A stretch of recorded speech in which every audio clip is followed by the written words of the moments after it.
네, 안녕하세요. 뉴스책 읽고는 김현욱 작가입니다. 네. 네, 오늘 채굴해 온 소식은요. 검찰이 범죄 수익으로 압수해 보관 중이던 수백억 원대의 비트코인을 분실한 사실이 뒤늦게 알려져서 논란인 사건을 준비해 왔는데요. 어제 전해드렸어요. 네, 예. 이 관봉권 띠지 분실에 이은 또 하나의 분실 사건인데 이 지금까지 나온 추정 가운데 가장 유력한 추정은 검찰이 비트코인을 인터넷과 차단된 물리저장 장치인 USB에 이 보안키를 담아서 보관하던 중에 압수물 담당자가 전자지갑 정보를 확인하다가 이 스캠 사이트에 접속해 피싱을 당했을 가능성이거든요. 네. 네, 이 추정이 사실로 드러나면 어떤 문제가 뒤따르는지 그리고 검찰이 이 사건을 제대로 수습할 수 있을지 한번 알아봤습니다. 네. 일단 좀 근데 가장 궁금한 게 비트코인을 회수할 수 있느냐 이 문제 아니에요? 그렇습니다. 그래서 어제 제가 IT 보안 전문가 그리고 가상자산 전문가에게 좀 각각 좀 물어봤더니 모두 회수는 사실상 어렵다 이렇게 입을 모으더라고요. 그래요? 네, 임종인 고려대 정보보호대학원 명예교수 그리고 한성대 블록체인 연구소장을 맡고 있는 조재호 교수의 이야기를 이어서 좀 오디오로 듣고 오시죠. 작년 가을에 저 업비트가 북한 라자로스로 추정되는 데다가 결국은 해킹 당해가지고 그때도 뭐 한 몇백억어치 당했잖아요. 그런 것처럼 일단 딱 나가면 이게 우리나라 법이 미치지 못하는 곳으로 순식간에 이게 지갑으로 분산해가지고 딱 송금되고 그 믹싱이라고 그래가지고 다 자금 세탁이 이루어지고 이렇게 되기 때문에 일단 당하면 회수율이 1%도 안 돼요. 보통 이런 경우에 익명화 서비스를 한 번씩 거칩니다. 비트코인에서는 뭐 코인 믹싱 이런 거를 해가지고 여러 사람들이 이제 동시에 같이 돈을 집어넣고 같이 나중에 빼는 식으로 막 해가지고 하면은 그럼 누가 누구 돈인지 모르게 돼버려요. 돈이 섞여가지고. 근데 그것도 바로 빼는 것도 아니고 한참 시간을 두고 뺍니다. 해커들이 그렇게 급하지 않고 좀 잊힐 때쯤 되면 조금씩 빼고 이런 식으로 하거든요. 네. 네, 이 참고로 두 사람이 언급한 이 믹싱이라는 표현은 이 코인의 출처를 알 수 없게끔 섞어버린다는 뜻으로 그 불법 범죄 단체들이 코인 관련 범죄를 저지를 때 필수적으로 시행하는 방법이다 이렇게 이해하시면 될 것 같습니다. 믹싱도 하고 해외로 나가고 그렇습니다. 추적 자체 뭐 회수는 둘째치고 추적 자체도 쉽지가 않을 수 있다 이런 이야기가 되는 거고. 그렇습니다. 그죠?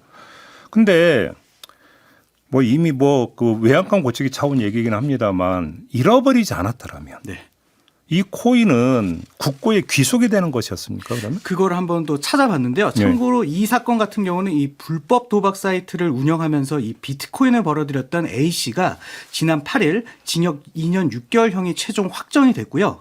그리고 1,500여 개가 증발하고 남은 320.88개의 비트코인에 대해서는 재판부가 몰수 명령을 내린 바가 있거든요. 그러니까 이게 작물이네요, 그러니까. 그렇습니다. 작물이니까 이제 몰수가 되는 거군요. 예, 그렇습니다. 예. 그래서 이제 이렇게 몰수한 가상자산의 경우에는 이 형사소송법 그리고 국세징수법 또 검찰 압수물 사무규칙에 따라서 이 국내 코인 거래소에 매각해 국고에 귀속하게끔 돼 있습니다. 네. 네, 그래서 이 비트코인의 분실은 그만큼 좀 국고 손실로 따른다 이렇게도 볼 수 있는데 네. 이에 대해서 검찰 관계자에게 좀 법적 책임을 물을 수 있는지 한번 물어봤거든요. 예. 이 검찰 출신인 이고은 변호사의 이야기 오디오로 잠깐 듣고 오시죠.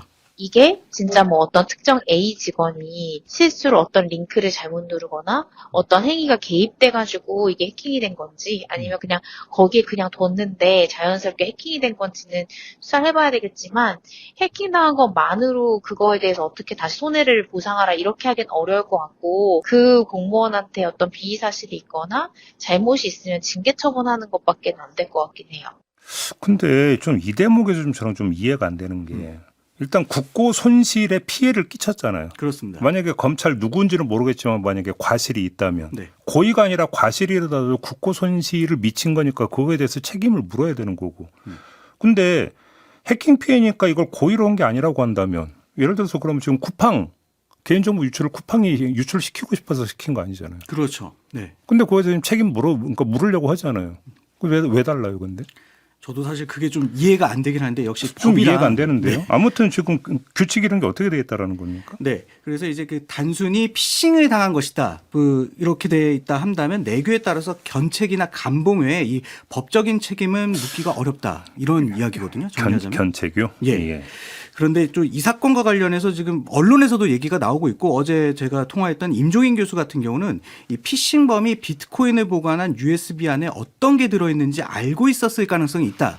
이렇게 또 얘기를 하면서 이 검찰 내부자와 공모했을 가능성에 대해서도 배제할 수 없다. 이렇게 지적을 하더라고요. 오, 예, 예. 네, 그래서 임 교수 같은 경우도 이 수사를 통해서 이 문제를 풀 수도 있을 것 같다라고 얘기를 하던데 네. 이 경우라면 실수가 아니라 고의 범조가 되니까 당연히 법적 처벌을 받아야 되는 것이죠. 이거는 100% 범죄니까 이건 네. 뭐 논하고 말 것도 없는 거죠, 사실. 당연히 그렇습니다. 그렇게 돼야 되는 거죠. 그래서 예, 좀 예. 이제 실상을 좀 파헤칠 필요가 있을 것 같고 네. 마지막으로 이 점도 좀 짚어볼 필요가 있는데요.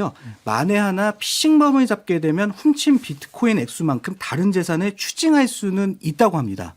예, 예, 예. 그런데 이 전문가들의 이야기처럼 이 가상자산의 현금화는 오랜 시간을 두고 조금씩 이뤄지는 것이기 때문에 이 피싱범을 검거할 수 있을지도 좀 의문이 들고요. 예. 네, 이 정리하자면 검찰이 이번 사건을 수습할 수도 그리고 책임 있는 조치를 내리기도 어려운 상황이 아닌가 이렇게 볼 수 있을 것 같습니다. 지금 뭐 이제 이거에 대해서 우리 촌철님들의 이제 그 평가가 저기 뭐 달리고 있는데 린주님은 아니 관리부실도 직무유기인데 왜 처벌을 안 합니까?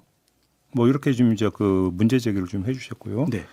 물풀의 일님은 책임을 묻지 않으면 누가 양심을 지키겠냐 또 이런 것도 지적도 좀 해주셨는데 설령 그게 미필이든 과실이든 피해를 발생을 시켰다라고 한다면 네. 그거에 대해서 책임을 묻는 것은 제가 볼 때는 당연한 것 같은데 그게 아니다? 아니 이게 무슨 정책을 잘못 펴가지고 한다면 책임을 묻는데 한계가 있다는 그렇죠. 그 얘기는 성립이 돼요. 정책은. 근데 이건 그게 아니잖아요. 네. 좀 논란의 소지가 좀 있어 보입니다. 자 마무리할게요. 김현욱 작가였습니다. 수고하셨어요. 네, 감사합니다.